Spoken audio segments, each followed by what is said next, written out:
Everyone, welcome back to my channel. मी कोमल तुमचं अगदी मनापासून स्वागत करते। तर मी फ्लिपकार्टवरून आणि मिशोवरून असे 2 पार्सल मागवलेले होते, तेच आज तुमच्यासोबत शेअर करते। मी ब्लॉगमध्ये पण मी तुमच्यासोबत शेअर केलेलं होतं की पार्सल रिसीव झालेले, तेव्हा फक्त पॅकेजिंगमध्ये होते। आता मी तुम्हाला अनबॉक्सिंग करून दाखवणार आहे। तुम्हाला एक उपयुक्त आणि बजेट फ्रेंडली प्रोडक्ट दाखवणार आहे, ते म्हणजे मी कार्बन स्टीलचं वॉर्डरोब जे मी फ्लिपकार्टवरून ऑर्डर केलेलं आहे। या प्रोडक्ट मला खूप चांगल्या पॅकेजिंगमध्ये मिळालेलं आहे। बॉक्समध्ये सगळे पार्ट्स व्यवस्थित पॅक करून दिलेले आहे। स्टीलचे पाईप्स, कवर, कंटेनर सगळे भाग असे व्यवस्थित पसरवून घेतले। मला हे प्रोडक्ट 800 रुपयाला पडलेलं आहे। तुम्ही हे प्रोडक्ट मिशोवरून पण बाय करू शकता। अगोदर आम्ही रॉड घेतले, ते रॉड व्यवस्थित छोटे मोठे जे होते ते व्यवस्थित करून घेतले। त्यानंतर मग जे काही कापड दिलेले असतात ते व्यवस्थित असेंबल करून घेतले आणि पटापटा त्यात घालून घेतलं। तर तिथं आपल्याला दिलेलं असतं की एक स्टिकी दिलेली असते, तिथं आपण बघू शकतो की कसं जोडायचं काय तर ती स्टिकी दिलेली असते, त्यामध्ये आपण स्कॅन पण करू शकतो आणि तिथून आपण ते आपल्याला व्हिडिओ पाठवतात। त्या व्हिडिओच्या माध्यमातून आपण बघून जे काय आहे ते व्यवस्थित जोडू शकतो। खरं तर हे जोडायला खूप किचकट काम आहे, 2-3 तास सहज लागून जातात। सो मला एकटीला एवढं जोडायला जमलं पण नसतं, त्याच्यासाठी मी आणि पूर्वाने मिळून पटापट जे आहे ते व्यवस्थित जोडायचा प्रयत्न केला। तर थोडं किचकट काम पण आहे, कारण खूप कन्फ्यूज झालेलो होतो आम्ही जोडायला सुरुवातीला चुकीचे रॉड्स पण एकत्र जोडून गेले होते, मग पुन्हा काढावे लागले। आम्ही दोघी इतक्या हसलो की थोडं काम पण थांबवलं आणि थोडा कंटाळा पण आला होता, त्यासाठी थोडासा आराम वगैरे केला आणि मग परत हळूहळू योग्य पद्धतीने बेसिक फ्रेम तयार करून घेतले। भरपूर असे रॉड असतात, म्हणजे अगोदर जे कापड दिलेले असतात त्याच्यामध्ये ते व्यवस्थित जेवढे आपल्याला लागतात तेवढं करून घ्यायचं। त्यानंतर मी तुम्हाला बोललेलीच होती की स्टिकी मिळते, तर त्या सहाय्याने आम्ही व्हिडिओ स्कॅन केला आणि मग व्हिडिओ बघून जे आहे ते जोडायला सुरुवात केली। सगळे रॉड्स कनेक्टरमध्ये व्यवस्थित घट्ट बसवून घेतले।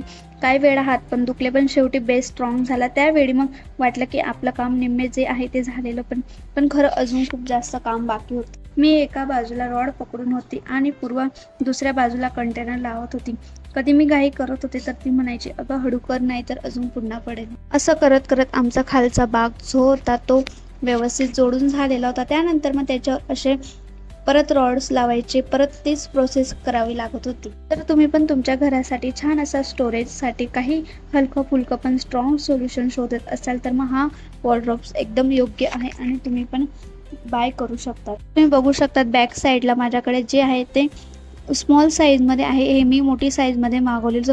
जर तुमच्याकडे जागा जर कमी असेल तर तुम्ही स्मॉल साईजमध्ये पण मागवू शकता। व्हिडिओ पुढे कंटिन्यू करा।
आता तुमच्यासोबत मिशोवरचं जे पार्सल मागवलेलं त्याचे अनबॉक्सिंग करून दाखवते। तर मी हे पार्सल अजूनही अनबॉक्सिंग करून बघितलेलं नव्हतं, चला म्हणते तुमच्यासोबतच अनबॉक्सिंग करावी। तर हे पार्सल मला 97 रुपयामध्ये मिळालेलं होतं। याच्या अगोदर पण मी मिनी ब्लॉगमध्ये तुमच्यासोबत शेअर केलेलं आहे। बरेच जणांनी माझ्याकडून लिंक पण मागितले होते आणि मी इंस्टाग्रामला त्यांना सेंड पण केलेलं होतं। बॅग मी ओपन केलेली आहे, त्यानंतर त्याचा रिव्ह्यू वगैरे बघते, कारण मी चेक करून बघितलं। कापड तर खूप छान आलेला होता आणि स्टोरेज पण छान होती बॅगची, मला तर खूप जास्त आवडली। त्यात आपण आपले भरपूर अशा कॉस्मेटिकच्या वस्तू ठेवू शकतो, डेली यूजच्या नाही तर मग असं इतर काहीतरी आपण वस्तू त्यात ठेवू शकतो। तुम्हाला दोघे प्रोडक्ट कसे वाटले मला नक्कीच कमेंट करून सांगा। असेच नवनवीन व्हिडिओ तुमच्यासोबत शेअर करायचा प्रयत्न करेन। चला आपण भेटूया नेक्स्ट व्हिडिओमध्ये, तोपर्यंत बाय।